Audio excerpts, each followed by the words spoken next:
हम बात करते हैं एग्जाम्पल ऑफ एई रिएक्शन की, ठीक है। तो इसमें देखो फर्स्ट जो रिएक्शन है, जैसे हम बात करें एल्कीन और अल्काइन की रिएक्शन की बात करेंगे भैया इसमें, ठीक है। एल्कीन और अल्काइन, पीछे अब बात न करें बेटा जी। देखो इसमें जो फर्स्ट है, first reaction is concentrated H2SO4, second is dilute H2SO4,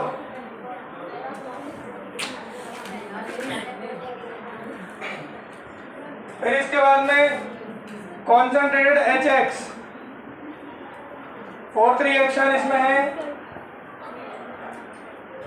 Br2CCl4, Br2CCl4, fifth इसमें ब्रोमीन वाटर, Br2 वाटर। ये सब इंपॉर्टेंट रिएक्शन है, 11th क्लास में दे रखी है बच्चों। नेक्स्ट इसके बाद में CH3 C double bond O,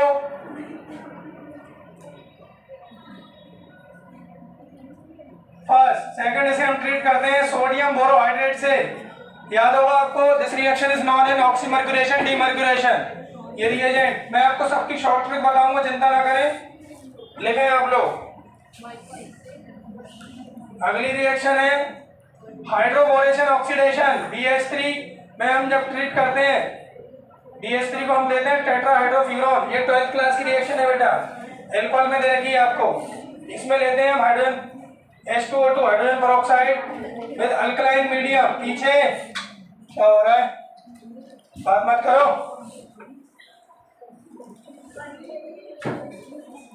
इसके बाद में हाइड्रोक्सीलेशन, हाइड्रोक्सीलेशन। नेक्स्ट है हमारे पास में बच्चों ओजोनोलिसिस। ओजोनोलिसिस मालूम है आपको, ओजोनोलिसिस 11th क्लास की रिएक्शन है, बहुत इंपॉर्टेंट रिएक्शन है, हर साल एग्जाम में क्वेश्चन आ रहा है इससे, ठीक है। इसकी मैं आपको ट्रिक भी बताऊंगा। ओजोनोलिसिस एंड देन लास्ट है ऑक्सीडेशन। इसको कहाँ लिखे, ऊपर लिख देता हूँ, यहाँ पे लेकिन 10th वाली। ऑक्सीडेशन बाय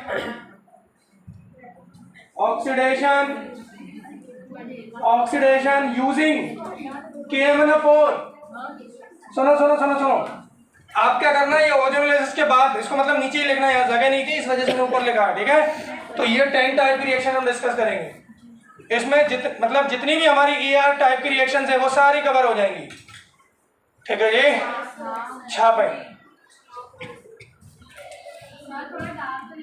डार्क बेटा, अब इसमें क्या मार्कर थोड़ा सा चल नहीं रहा, चलो हाँ मैं अभी ट्राई करता हूँ, ठीक है। चलो इसमें H2SO4। तो फर्स्ट रिएक्शन स्टार्ट करते हैं हम, तो रिएक्शन विद कॉन्सेंट्रेटेड क्या H2SO4। देखो ER में कुछ भी नहीं है, सुनो ध्यान से, लगता बहुत बड़ा है लेकिन है कुछ भी नहीं है बेटा, ये बहुत छोटा है। और ER से हर साल एग्जाम में एक कभी कभी तो 2 क्वेश्चन आ ही जाते हैं, ठीक है। इसलिए ढंग से पढ़ लोगे तो 4 नंबर आ जाएंगे बेटा, ठीक है। चलिए आओ,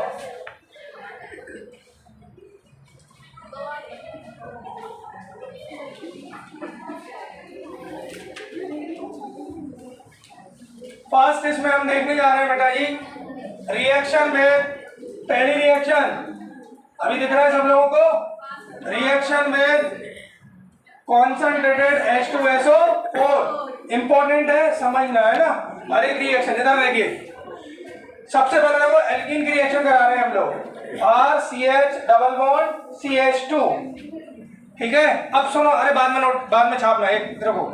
यदि हम नेट रिएक्शन की बात करें तो नेट रिएक्शन में क्या होगा, ध्यान से सुनना मेरी बात। हमें पता है यहाँ पर इलेक्ट्रोफाइल कौन होगा, यदि मैंने कॉन्सेंट्रेटेड H2SO4 लिया है तो बताओ इलेक्ट्रोफाइल कौन होगा यहाँ पर, H प्लस। अरे H प्लस ही होगा ना, अभी एसिड का काम क्या है, H प्लस देना, यस और नो। अच्छा तो देखो यदि ये H प्लस देगा तो that electrophile attack on this side. क्यों जानते हैं आप लोग, अच्छा ये यदि यहाँ अटैक करेगा तो लूजली पाई बॉन्ड इलेक्ट्रॉन का शिफ्ट इधर होगा, हाँ या ना। अब मैं ये नहीं कह रहा हूँ उधर नहीं हो सकता, लेकिन यदि उधर कराओगे तो बनने वाला कार्बोकेटाइन लेस स्टेबल होगा, अरे यस और नो। हाँ तो अब यदि हम बात करें तो बनेगा RCH, यहाँ पर आएगा बेटा जी positive, and this is the CH3, yes और नो? और अब यहाँ से जो निकला है, क्या निकला है? O नेगेटिव SO3H, चेक कर लो, and this is the nucleophile, this is the nucleophile. अब आपको पता ही न्यूक्लियोफाइल यहाँ पर अप्रोच करेगा तो जो हमें प्रोडक्ट मिलेगा, we will get the product RCHOSO3H और यहाँ आ जाएगा CH3। ये नेट रिएक्शन होगी इस पे। अब यदि हम इसकी मैकेनिज्म की बात करें तो बहुत सिंपल है बेटा, एक एक वर्ड ध्यान से सुना करो, कभी भी क्वेश्चन पूछ सकता है आपसे। देखो इधर, एक्चुअली यदि हम बात करें RCH डबल बॉन्ड CH2, तो एक्चुअली क्या होता है, देखो इसमें दो कॉन्सेप्ट से क्वेश्चन आता है, वो समझो पहले आप। हमने देखो रिएक्शन में यहाँ पर लिया है बेटा H पर आएगा डेल पॉजिटिव और SO4 पर क्या आएगा बताओ? नेगेटिव आएगा कि नहीं आएगा, बोलो। अब देखो ये यहाँ अटैक करेगा तो ये बॉन्ड यहाँ से टूट जाएगा, तो बनेगा क्या बताओ? RCH और यहाँ क्या आएगा बताओ? पॉजिटिव और यहाँ आ जाएगा CH3, हाँ की ना? And this is the intermediate, yes और नो? अब अच्छा यहाँ से निकला क्या था बेटा बताओ? O नेगेटिव SO3H और that will attack on this side, तो we will get the product RCHOSO3H और इसको बोलेंगे CH3। अच्छा इसको बोलते हैं पता है क्या? By sulphate salt. इस प्रोडक्ट का नाम क्या होगा बच्चों?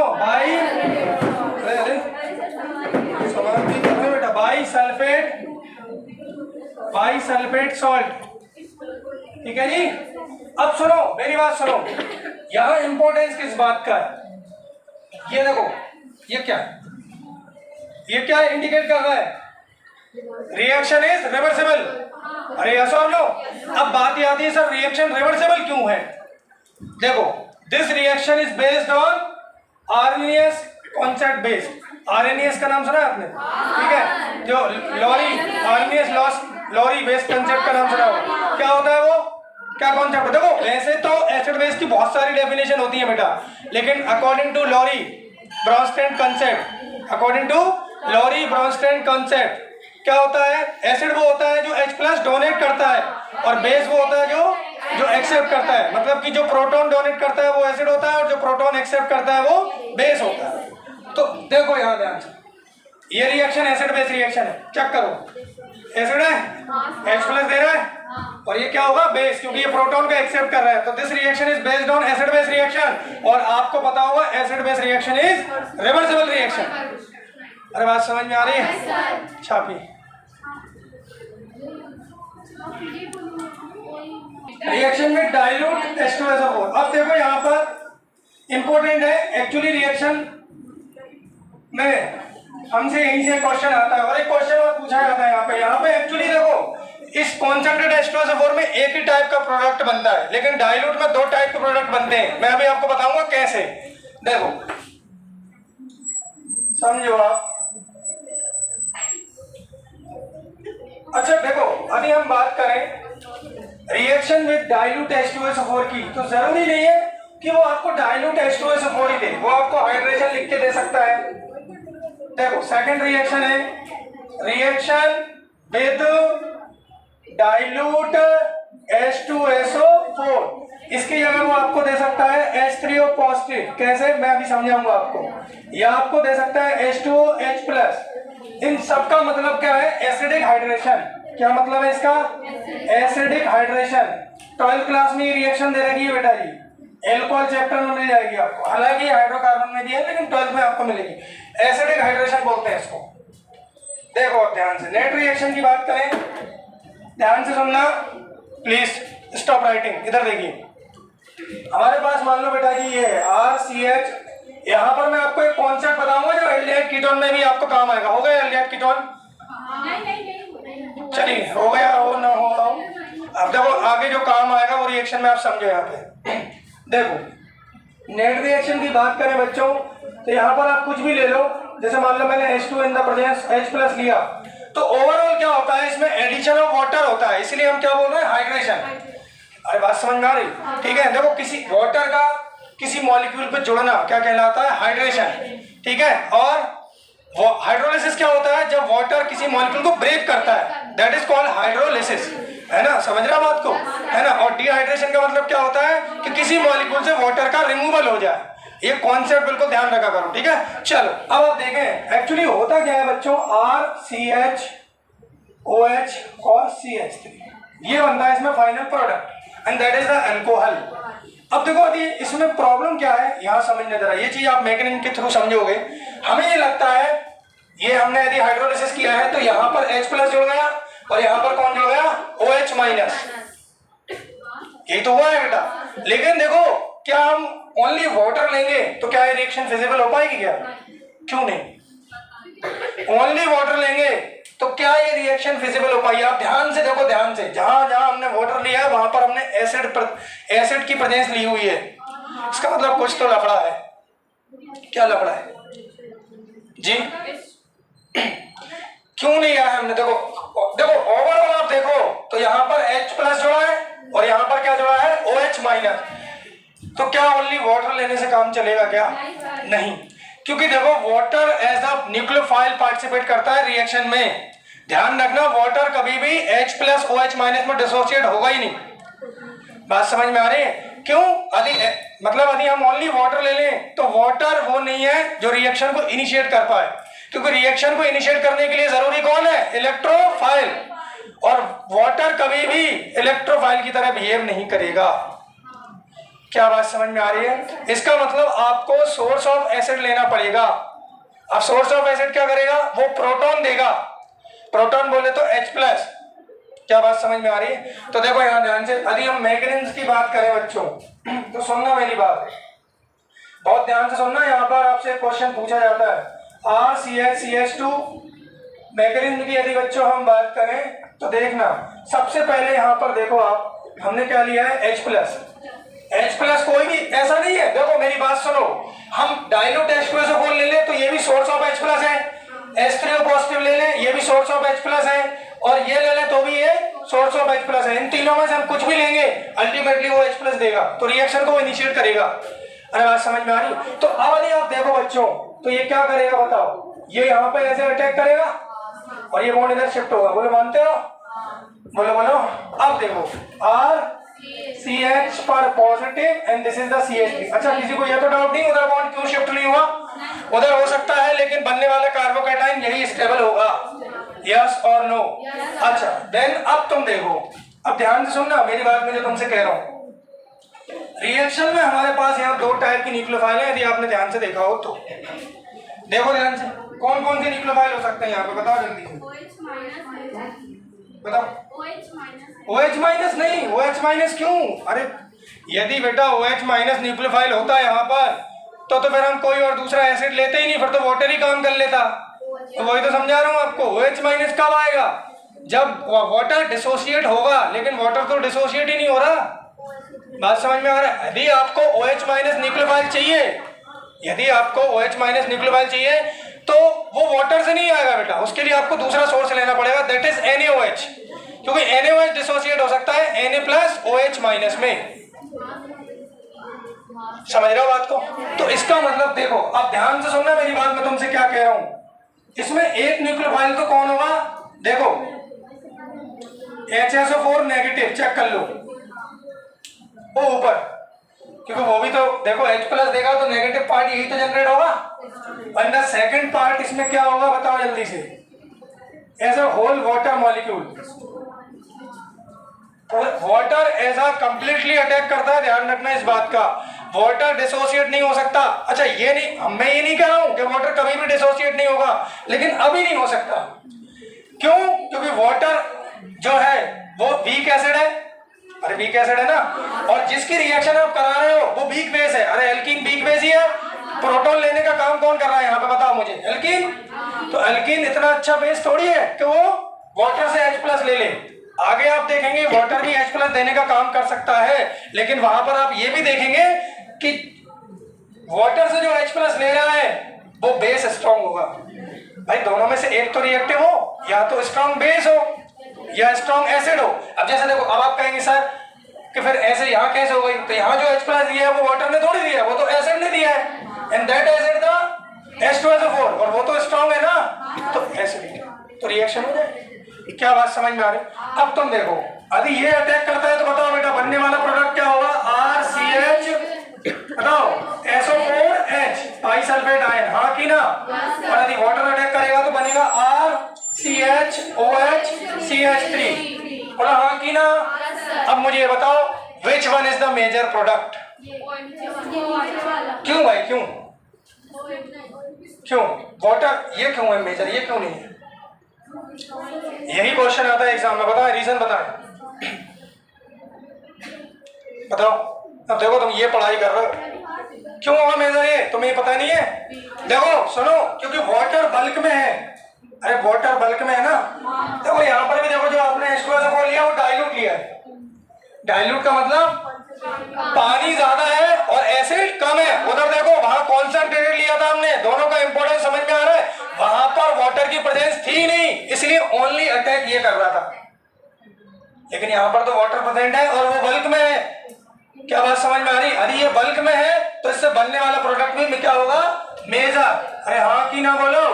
और ये होगा बच्चों माइनर। अच्छा एक तो बात ये हो गई। दूसरी बात रिवर्सिबल रिएक्शन क्यों है? क्योंकि this is also acid base reaction, हाँ कि ना?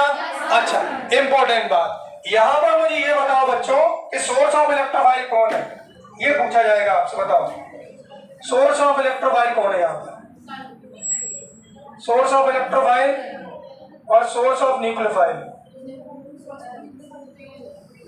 बताओ। देखो सोर्स ऑफ इलेक्ट्रोफाइल है एसिड, कोई भी एसिड ले सकते हो। अरे बात समझ में आ रही? सोर्स ऑफ इलेक्ट्रोफाइल है एसिड और सोर्स ऑफ न्यूक्लियोफाइल है वाटर, ध्यान रखना। अरे ठीक है, अरे बात समझ में आ रही? अच्छा एक चीज और सुन लो, वाटर जब भी अटैक करता है as a whole molecule attack करेगा। बात समझ में आई? जैसे देखो मान लो ये कार्बोकैटायन है, दिस इज द कार्बोकैटायन, सुन लो ध्यान से, और वाटर इसमें पूरा का पूरा मॉलिक्यूल अटैक करेगा। इधर सुन लो मेरी बात, तो बनेगा क्या बताओ? ROH। क्या बनेगा? ROH। हाँ यदि आप ये चाहते हैं कि हमें OH माइनस मिले तो वो हमें वाटर से नहीं मिलेगा, वो कहां से मिलेगा? मैं यहाँ लिख देता हूँ NaOH। अरे यस और no? Na plus OH minus में ब्रेक हो जाएगा, हाँ कि ना? क्योंकि NaOH is a strong base. Clear? Next मान लो सपोज करो हमारे पास है अल्कोहल, तो बताओ क्या बनेगा? बताओ क्या बनेगा? यहां पर हमें क्या मिलेगा? क्या ROH पूरा का पूरा अटैक करेगा? क्या यहाँ हमें RO नेगेटिव मिल पाएगा? नहीं, तो ये पूरा का पूरा मॉलिक्यूल अटैक करेगा तो हमें मिलेगा ROR। अच्छा मुझे यदि बच्चों RO नेगेटिव चाहिए, मुझे यदि RO नेगेटिव चाहिए तो इसका मतलब मुझे एल्कोक्साइड आयन, याद करो पढ़ाया हुआ था, क्या RONA, याद करो रोना, रोना में हमें क्या मिलेगा? RO negative. समझ रहे हो बात को? नेक्स्ट मान लो बच्चों हमारे पास में अमोनिया, तो अमोनिया ऐसा पूरा मॉलिक्यूल अटैक करता है, हम ये नहीं कह सकते कि H प्लस NH2 माइनस में ब्रेक होगा, नहीं। अरे बात समझ में आ रही? तो देखो क्या बनेगा बताओ? RNH2। अच्छा मुझे यदि NH2 माइनस चाहिए तो कहां से मिलेगा बताओ? यदि मुझे देखो यहां से तो NH2 माइनस मिलेगा नहीं, और मुझे यदि NH2 माइनस चाहिए तो बताओ कहां से मिलेगा? नहीं, गलत, सोडामाइड से पढ़ाया था, NaNH2 भैया। अरे स्ट्रॉन्ग बेस है ये, हाँ ठीक है, मुझे सुनाई नहीं दिया होगा। Na plus NH2 minus and that is the strong base. Clear है? अच्छा देखो अब आप कहेंगे सर कि क्या फर्क पड़ रहा है, प्रोडक्ट तो सेम ही बन रहा है। बच्चों प्रोडक्ट जरूर सेम बन रहा है लेकिन मैकेनिज्म देखो आप चेंज हो रही है। आप ऊपर चेक करो, यदि मान लो बच्चों मैं वाटर यदि न्यूक्लियोफाइल लेता हूं तो रिएक्शन का पाथ होगा SN1, और यदि मैंने OH माइनस लिया तो रिएक्शन का पाथ होगा SN2। यस और नो? यहाँ पर देखो, यहाँ पर भी वही कहानी है। और इधर देखो यदि मैं अमोनिया लूंगा तो रिएक्शन यहाँ पर याद करो SN2, और यदि NH2 माइनस लूंगा तो हमेशा E2 रिएक्शन। अरे स्ट्रॉन्ग बेस है ना ये, ओनली याद करो हमने सबसे ज्यादा स्ट्रॉन्ग माना था इसको। This will only give the E2 reaction. Path change हो रहा है कि नहीं हो रहा, ये ध्यान रखना, ये इंपॉर्टेंस होती है इनकी। ठीक है चलिए छापे, चलो हाँ। तो नेक्स्ट हम देखते हैं इसकी रिएक्शन किस पर? अल्काइन पर। ठीक है, ठीक है जी, आपने नोट किया? चलिए इसकी रिएक्शन हम अल्काइन पर देखते हैं। ठीक है, तो आपको लगा क्या लगा आपको? अच्छा नहीं नहीं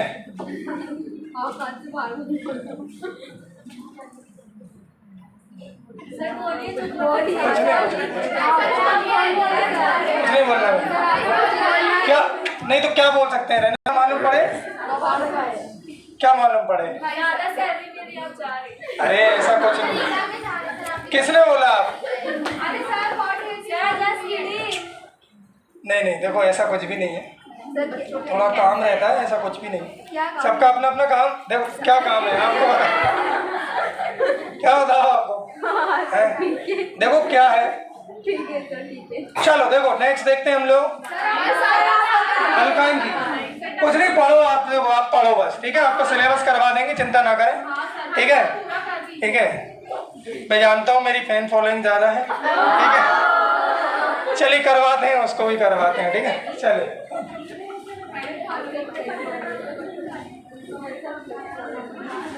अच्छा देखो इसमें नेक्स्ट जो है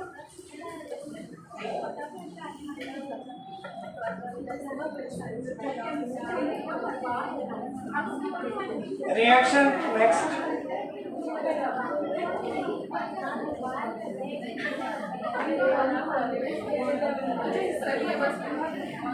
क्या हो गया? अब देखो इंपॉर्टेंट, देखो इसकी रिएक्शन यदि हम अल्काइन पे कराते हैं तो सुनो, ध्यान से सुनो। इसकी रिएक्शन यदि हम अल्काइन पे कराते हैं R≡C, अल्टीमेटली देखो मॉलिक्यूल, वाटर का मॉलिक्यूल वहां पर जुड़ रहा है, ऐड हो रहा है, ठीक है? अब आप देखो ध्यान से सुनो, यदि हम बात करें, हमने लिया है, हमने क्या लिया? Dilute H2SO4। देखो अब सुनो, रिएक्शन में हम स्टार्ट करने के लिए हमें एसिड तो लेना ही पड़ेगा, ये बात आपको समझ में आ गई होगी, क्योंकि वाटर रिएक्शन को इनिशिएट नहीं कर पाएगा। अरे बात समझ में आ रही है? क्योंकि रिएक्शन को इनिशिएट करने के लिए वी हैव रिक्वायर्ड इलेक्ट्रोफाइल्स, और वाटर के पास में है नहीं है, समझ रहे हो बात को? इसलिए हमें एसिड का सोर्स लेना पड़ेगा। तो अल्टीमेटली देखो बताओ क्या होगा? R बताओ ना, C≡CH2 और यहाँ पर आएगा पॉजिटिव। अरे मानते हो? और नेक्स्ट रिएक्शन में बच्चों क्या होगा बताओ? R≡CH2 और यहाँ पर आएगा OH।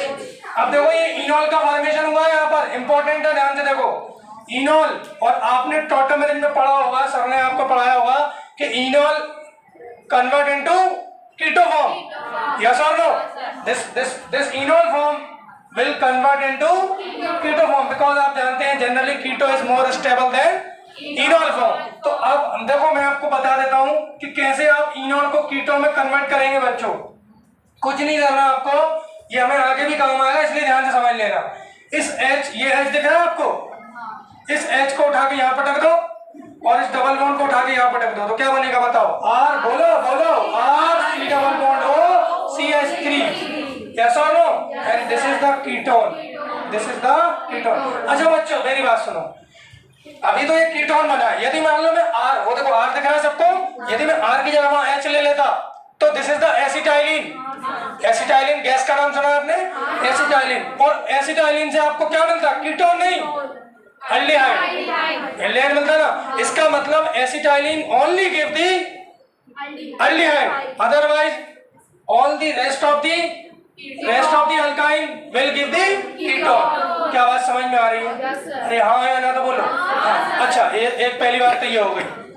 दूसरी बात यहाँ पर एक समझो कि पीछे जो रिएक्शन में जैसे हमने यहाँ पर डाइल्यूट H2SO4 लिया है, ठीक है? डाइल्यूट H2SO4, इसकी जगह मैं ये भी ले सकता हूँ, ये भी ले सकता हूँ, बात सेम है। अच्छा एक चीज और है, जैसे मान लो सपोज करो कि आपको इनॉल को कीटो में कन्वर्ट करना आप भूल गए, मान लो आप नहीं कर पा रहे, ठीक है? तो आप क्या करना, उसके लिए भी अपने पास ट्रिक है। हमारे पास देखो बना क्या, ये बना है, बोला बना है कि नहीं? तो अभी भी एक और पाई बॉन्ड बचा है कि नहीं बताओ? अब एक और पाई बॉन्ड बचा है तो एक बार और अटैक करवाओगे तो H+ कहाँ जाएगा? यहाँ पर, और OH- आएगा यहाँ पर, बोलो हाँ कि ना? और आपको पता है एक कार्बन पर 2 H हाईली अनस्टेबल होते हैं, तो वाटर का मॉलिक्यूल बाहर कर देना, वाटर का मॉलिक्यूल बाहर करोगे तो यही मिलेगा। क्या बात समझ में आ रही है? अच्छा ठीक है, नहीं मत करो। तो देखो यहाँ पर, तो this is the product keto form. Enol हमेशा कीटो में ही कन्वर्ट होना चाहेगा। अच्छा ऐसा जरूरी नहीं है बेटा कि हर इनॉल कीटो में जाएगा, लेकिन जनरली हम बात करते हैं कि keto form is more stable than enol, लेकिन कुछ कुछ केस ऐसे मिलते हैं हमें जहाँ पर इनॉल फॉर्म भी मोर स्टेबल होता है कीटो से। ठीक है, जैसे मैं आपको आगे बताऊंगा।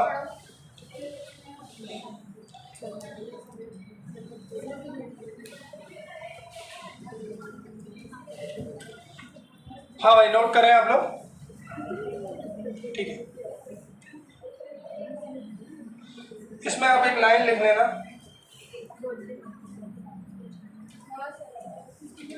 लिखो पहले, लिख लो पहले।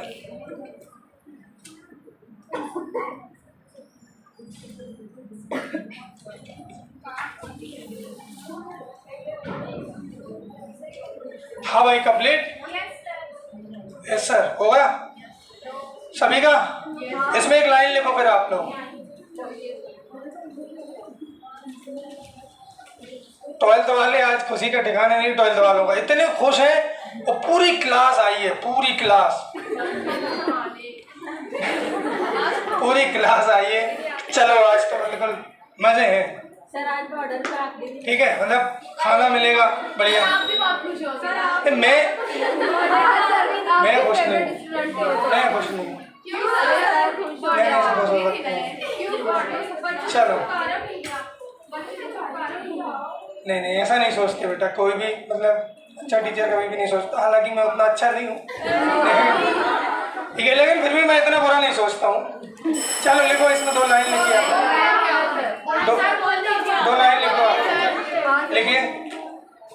In acidic hydration of alkynes, in acidic hydration of alkynes, in acidic hydration of alkynes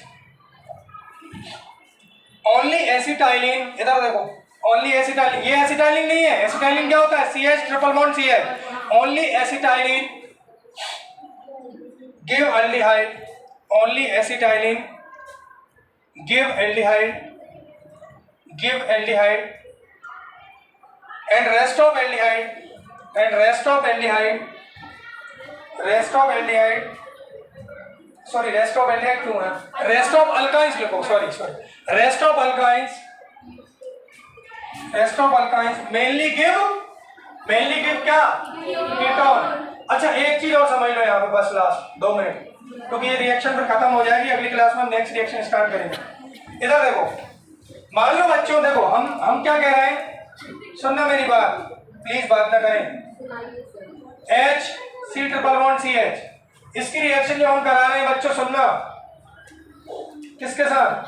dilute H2SO4 के साथ। तो प्रोडक्ट जो हमें मिल रहा है वो क्या मिल रहा है? HCO, बताओ, ये मिलेगा, ये मिलेगा, देखो हमें क्या मिलेगा, देखो CH3 C double bond H, यही तो मिलेगा दिस प्रोडक्ट, ये अरे हाँ की ना, क्लियर? अब आप देखो, ध्यान से सुनो, ये प्रोडक्ट हमें मिलेगा, लेकिन ध्यान रखना बच्चों, अभी हम ओनली डाइल्यूट H2SO4 लेते हैं इन किसकी प्रदेश में? अल्काइन की प्रदेश में। तो हमें ये जो रिएक्शन होती है, इसका रेट ऑफ रिएक्शन जो होता है वो थोड़ा सा क्या होता है, कम। एनसीईआरटी में रीजन दिया है। अभी मान लो बच्चों, इसी रिएक्शन में, सुनना बात को ध्यान से, मैं अभी डाइल्यूट H2SO4 के साथ में मैं यहाँ पर कोई क्यूप्रिक आयन या फिर मर्क्यूरिक आयन ले लूं, तो रिएक्शन का रेट बढ़ जाता है। देखो प्रोडक्ट हमें सेम मिलेगा, अभी भी प्रोडक्ट जो हमें मिलेगा वी विल गेट एल्डिहाइड, लेकिन इस रिएक्शन में रिएक्शन का जो रेट होगा वो थोड़ा सा इंक्रीज होगा। क्या है बात समझ में आ रही? या फिर आप इसको रहने दो, रिएक्शन का रेट इसमें बढ़ जाएगा। क्यों बढ़ेगा? क्यों बढ़ेगा ये देखो, सुन लो, समझ लो। वैसे तो इतना इंपॉर्टेंस नहीं, लेकिन फिर भी आप समझो बच्चों। अभी देखो, मैं यदि बात करूं, मैंने ये मॉलिक्यूल लिया था, एक बात सुन लो तुम ध्यान से। तो पहले जब अटैक करवाओगे बच्चों, सुनना, तो आप अभी जैसे देखें H2SO4, तो यहाँ पर अटैक कौन करेगा? H+ आयन, बोलो हाँ की ना। तो बनेगा क्या? HC double bond O, sorry C double bond C, और यहाँ पर आएगा CH2, और पॉजिटिव चार्ज यहाँ पर आएगा। और तुम देखो यहाँ पर जिस कार्बोकैटायन का फॉर्मेशन हो रहा है, दैट इज अनसैचुरेटेड कार्बोकैटायन। अरे होगा ना, जबकि उधर देखो एल्कीन पे हमें जरूरत नहीं थी, क्योंकि एल्कीन पे जब पाई बॉन्ड ब्रेक हो रहा था तो बनने वाला कार्बोकेटाइन सैचुरेटेड था, और मैंने आपको पिछली क्लास में ही बताया था कि saturated carbocation is more stable then unsaturated. और अच्छा, ये क्यों कह रहे हैं बच्चों कि रेट जो है वो थोड़ा सा कम हो रहा है? उसका रीजन यही है क्योंकि मैंने आपको बताया था कि रिएक्शन विल डिपेंड ओनली जो इंटरमीडिएट है, बनने वाला जो इंटरमीडिएट उस पर ही तो डिपेंड करेगी। इंटरमीडिएट आपका जितना ज्यादा स्टेबल होगा, रिएक्शन के फॉरवर्ड जाने के चांसेस बढ़ेंगे। अरे बात समझ में आ रही? तो अब मेरी बात सुनो, मर्क्यूरिक आयन क्या करेगा? मर्क्यूरिक आयन यहाँ पर एक्चुअली देखो, आपको पता है दैट इज द मेटल, और मेटल क्या करता है? इलेक्ट्रॉन सप्लाई करने का काम करता है। तो वो इसको इलेक्ट्रॉन देगा, किसको? अरे भैया कार्बोकेटाइन को इलेक्ट्रॉन चाहिए, तो वो इनको इलेक्ट्रॉन प्रोवाइड करेगा, इलेक्ट्रॉन प्रोवाइड करेगा। तो अब हम ये कह सकते हैं कि पहले की तुलना में अब जो रिएक्शन का रेट होगा वो थोड़ा सा बढ़ जाएगा। क्या है, बात समझ में आ रही है? इसको नोट करो, फिर इसमें 2 लाइन लिखो। देखो प्रोडक्ट आपको दोनों केस में सेम मिलेगा बेटा, लेकिन बस इस केस में आपको रिएक्शन का रेट बढ़ जाएगा। अच्छा, इस मर्क्यूरिक आयन और हमने क्यूप्रिक आयन लिया है ना बच्चों, इस प्रोसेस को हम बोलते हैं, या इस रिएक्शन को हम बोलते हैं कुचरॉफ रिएक्शन। कुचरॉफ रिएक्शन एनसीईआरटी में मिलेगी आपको। एक साइंटिस्ट था, उसने बताया था ये, इसलिए रिएक्शन का नाम पड़ गया कुचरॉफ रिएक्शन। लिख लेना, अब मैं आपको लिखवा दूंगा। इस रिएक्शन का नाम है कुचरॉफ रिएक्शन। किसकी वजह से पड़ा? मर्क्यूरिक आयन और क्यूप्रिक आयन लेने की वजह से। साइंटिस्ट ने बताया कि यदि हमें रिएक्शन का रेट बढ़ाना है तो आप क्या करो, मर्क्यूरिक आयन ले लो या फिर क्यूप्रिक आयन ले लो, वो वहां पर इलेक्ट्रॉन सप्लाई करेगा कार्बोकेटाइन का, तो बनने वाले कार्बोकेटाइन की स्टेबिलिटी थोड़ी सी इंक्रीज हो जाएगी, जिससे रिएक्शन का रेट बढ़ जाएगा और रिएक्शन फॉरवर्ड डायरेक्शन में प्रोसीड करेगी। लिख लो बेटा, इसमें एक लाइन लिख लो बस लास्ट। देखो direct acidic hydration, this is the direct acidic hydration. देखो direct acidic hydration of alkynes, direct acidic hydration of alkynes, direct acidic hydration of alkynes, देखो completes with the slow rate, complete with the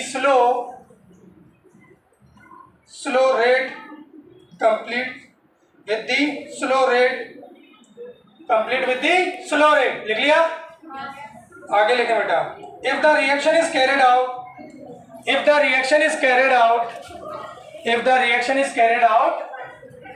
in the presence of cupric ion, ये लिख लो Hg+2 और Cu+2, in the presence of Hg+2 Cu+2 ions, लिख लिया? Rate of reaction gets increase, rate of reaction gets increase, but product remains unchanged, क्या? but product remains unchanged या product remains same। बात समझ में आई? ये था हमारा। चलिए बाकी बात हम अगली क्लास में करेंगे। Thank you.